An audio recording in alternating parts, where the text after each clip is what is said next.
আম ফুরিয়ে যাবার আগেই এখনই বানিয়ে ফেলুন দোকানের মতো ম্যাঙ্গো বার বা আমসত্ত্ব। খুব সহজ পদ্ধতিতে কিভাবে ঘরেই তৈরি করতে পারবেন আমসত্ত্ব কিংবা ম্যাঙ্গো বার সেটাই থাকছে আজকের ভিডিওতে। So please let's watch the video at the end. আমসত্ত্ব কিংবা ম্যাঙ্গো বার যেটাই বলি না কেন তার জন্য লাগবে আমাদের কাঁচা আম। অবশ্যই আমটাকে কাঁচা হতে হবে, পাকা আম দিয়েও করা যায়, সবে সেটার প্রসেসিংটা একটু অন্যরকম। তো প্রথমে আমি 4টি কাঁচা আম নিয়েছি আর এগুলোকে প্রথমে একটি পিলারের সাহায্যে খোসা ছাড়িয়ে নিচ্ছি।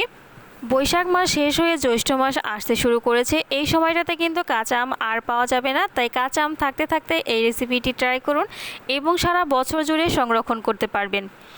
এবারে কাঁচা আমগুলো খোসা ছাড়ানোর পর খুব ভালোভাবে ধুয়ে নিতে হবে, যেহেতু আমে অনেক রকমের কষ থাকে তাই একটু ভালো করেই ধুয়ে নিতে হবে।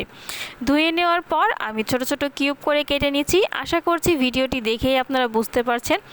চাইলে আপনারা এর থেকে একটু বড় কিংবা ছোট করেও কাটতে পারেন, কোনো সমস্যা নেই, যেহেতু আমগুলো একদমই কচি তাই সেদ্ধ হতে খুব বেশি সময় লাগবে না। তো সবগুলো আমি একইভাবে টুকরো করে কেটে নিচ্ছি। এরপর বারবার পানি পাল্টে খুব ভালোভাবে ধুয়ে নিতে হবে।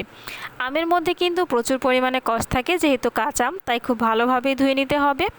ধুয়ে নেওয়ার পর আমি যে প্যানের মধ্যে রান্না করব সেই প্যানে নিয়ে নিচ্ছি আর সেদ্ধ হওয়ার জন্য অল্প একটু পানি দিয়ে দিচ্ছি।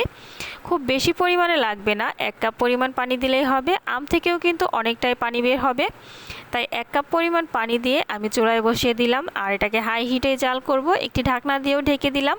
এই তো কিছুক্ষণের মধ্যে আমের মধ্যে বলক চলে এসেছে। এই পর্যায়ে চুলার আঁচটাকে মিডিয়াম টু লোর মাঝামাঝি নিয়ে আসতে হবে। এবার আবারও ঢাকনা দিয়ে ঢেকে দিলাম এবং অপেক্ষা করব আমটা সেদ্ধ হওয়া পর্যন্ত। আমটা যতক্ষণ সেদ্ধ হতে থাকছে তার মধ্যে আমি একটি মরিচের টুকরো করে কেটে নিয়েছি, এইটা চিলি ফ্লেক্সও বলতে পারেন। এখানে শুকনো মরিচকে আমি একটি কাঁচির সাহায্যে ছোট ছোট টুকরো করে কেটে নিয়েছি। এই তো দেখতে পাচ্ছেন সবগুলো কাটা হয়ে গেছে। এবার আমি চলে যাচ্ছি আমের কাছে। আমগুলো কিন্তু এরই মধ্যে একদম সেদ্ধ হয়ে গেছে, আরও কিছুটা পরিমাণ পানি অবশিষ্ট আছে। এই সময়টাতে আমি একটি স্প্যাচুলার সাহায্যে আমগুলোকে থেতো করে নিচ্ছি। আপনারা চাইলে এই অবস্থায় চুলা থেকে নামিয়ে ব্লেন্ডারে ব্লেন্ড করেও নিতে পারেন, তবে ব্লেন্ডারে না দিলেও চলবে, যেহেতু আমগুলো কচি ছিল তাই খুব সহজেই সিদ্ধ হয়ে গেছে।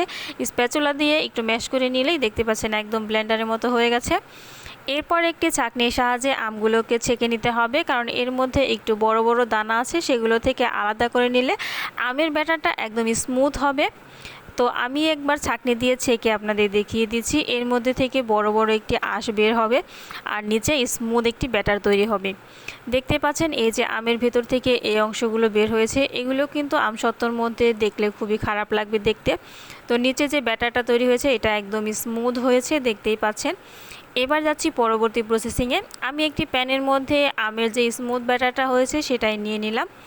এবার এর মধ্যে সামান্য একটু লবণ দিয়ে দিচ্ছি আর লাগবে চিনি। চিনির পরিমাণটা অনেকটাই বেশি লাগবে, কারণ কাঁচা আম কিন্তু অনেকটাই টক হয়। এবার দিয়ে দিচ্ছি সেই কেটে রাখা চিলি ফ্লেক্স বা শুকনো মরিচ। এখানে চাইলে আপনারা শুকনো মরিচের গুঁড়াটাও ব্যবহার করতে পারেন, তবে শুকনো মরিচ দিলে দেখতে অনেকটাই সুন্দর লাগে। টক, ঝাল এবং মিষ্টি সবগুলো উপকরণই আপনাদের পছন্দ মতো দিয়ে নেবেন। আমি আমার পছন্দ মতো দিয়ে দিয়েছি। আর এখানে চাইলে আপনারা 2-1 ফোঁটা ফুড কালারও ব্যবহার করতে পারেন, বাট আমার কাছে বাহিরের কেনা কোনো কেমিক্যাল বা ফুড কালার পছন্দ নয়, তাই আমি এটা ব্যবহার করছি না, একদম ন্যাচারাল কালারটাই রয়েছে। তো দেখতেই পাচ্ছেন এভাবে জাল দিতে দিতে একদম আঠালো একটা ঘনত্ব তৈরি হবে। অবশ্যই কিন্তু অনবরত নাড়তে থাকতে হবে, না হলে কিন্তু তলায় লেগে যাবে, আর লেগে গেলে কিন্তু খুব বাজে একটা স্মেল আসবে, যেটা খেতে একদমই ভালো লাগবে না। এবার দেখতেই পাচ্ছেন আমি আমসত্ত্বটা রেডি করার জন্য এই কুলাটা ব্যবহার করছি, তবে আপনারা চাইলে অন্য স্টিলের যে কোনো একটা পাত্র ব্যবহার করতে পারেন।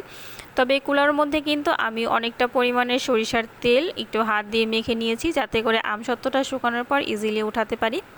তো এবার একটি স্প্যাচুলার সাহায্যে আপনাদের পছন্দ মতো একটি শেপ দিয়ে নেবেন। তো আমি নর্মালি একটা শেপ দিয়ে নিয়েছি, আর বেশি মোটা কিংবা পাতলা করব না, তাহলে মোটা করলে অনেকটাই শুকাতে সময় লাগবে, আবার খুব বেশি পাতলা করলেও খেতে ভালো লাগবে না। নর্মালি বাসায় আমরা যে রুটি বা পরোটা তৈরি করি পরোটার মতোই মোটা হবে, বা চাইলে আপনারা একটু বেশি মোটাও করতে পারেন, কোনো সমস্যা নেই। তো এখন যে পরিমাণে রোদ দেখতেই পাচ্ছেন, 1-2 দিন রোদে দেওয়ার ফলে আমার আমসত্ত্বটা একদম শুকিয়ে গেছে, আর এটা যে কতটা পারফেক্ট হয়েছে সেটা ওঠানোর সময় বুঝতে পারবেন। দেখতেই পাচ্ছেন একদমই একটানে উঠিয়ে ফেলেছি, তাহলেই বুঝতে পারছেন কতটা সুন্দর এবং পারফেক্টভাবেই তৈরি হয়েছে। এবার আমি আমার পছন্দ মতো শেপের কেটে নিব। আপনারা আপনাদের ইচ্ছে মতো কেটে নেবেন, চাইলে দোকানের বারের মতো ছোট ছোট টুকরো করেও কেটে নিতে পারেন। আর আমি যেহেতু কুলার মধ্যে দিয়েছিলাম, কুলার মধ্যে যে সুন্দর একটি ডিজাইন, আর সেই ডিজাইনটা আমার আমসত্ত্বর মধ্যেও ফুটে উঠেছে। আর এই জন্যই কিন্তু আমি এই কুলাটাই ব্যবহার করেছি, কারণ এই ডিজাইনটাও দেখতে অনেকটাই সুন্দর লাগছে। তো এবার আপনারা একটি প্লাস্টিকের বয়ামে বা যে কোনো একটি বক্সে ভরে এটাকে রেডি করে রাখতে পারেন। এটা ফ্রিজে রাখার কোনো প্রয়োজন নেই, বাইরে থেকে আপনারা সংরক্ষণ করতে পারেন। তবে দীর্ঘ সময়ের জন্য সংরক্ষণ করলে সেক্ষেত্রে অবশ্যই নর্মাল ফ্রিজে রাখবেন। আজকের ভিডিওটি কেমন লাগলো জানাতে কিন্তু ভুলবেন না।